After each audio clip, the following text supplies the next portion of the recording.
Έτσι άρχισε το κορύφωμα του δράματός μου. Του δράματος που ένα χρόνο τώρα μου βασάνιζε τη σκέψη και το κορμί και που με έκανε να ζητώ τη λύτρωση σε καθάρματα σαν αυτό που πήγαινα να συναντήσω.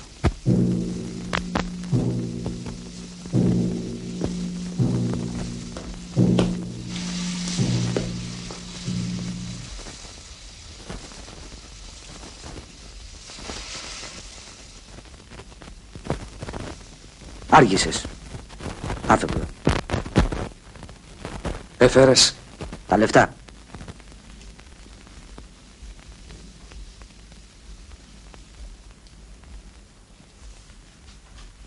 Αυτά δεν φτάνουν ούτε για το παλιό χρέος. Το ξέρω. Αύριο θα σου φέρω κι άλλα. Δεν τα χάνεις, μη φοβάσαι. Θα σε περιμένω εδώ. Την ίδια ώρα.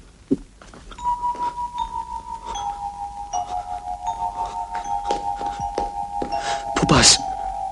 Ήσυχα. Είπαμε αύριο. Δεν έχεις...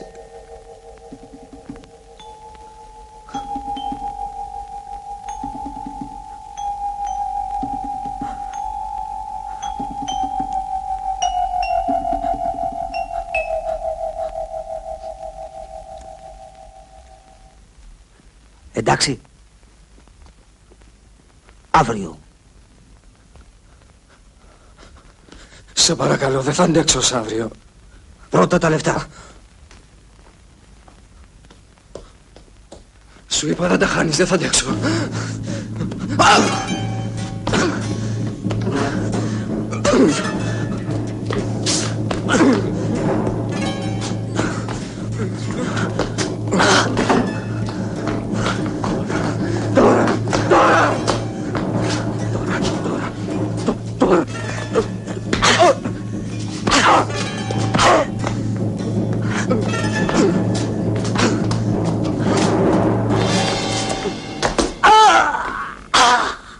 Όχι.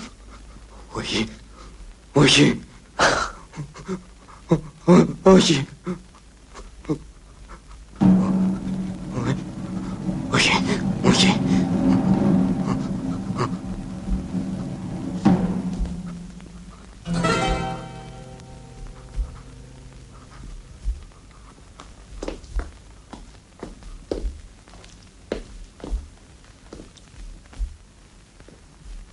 Δεν τολμούσα να πιστέψω πως ήταν δυνατό να είναι νεκρός. Και τότε το είδα το τέρας που θα με βασάνιζε. Φοβήθηκα ότι ήταν δικός τους και ότι θα με σκότωνε για εκδίκηση. Το βάλα στα πόδια.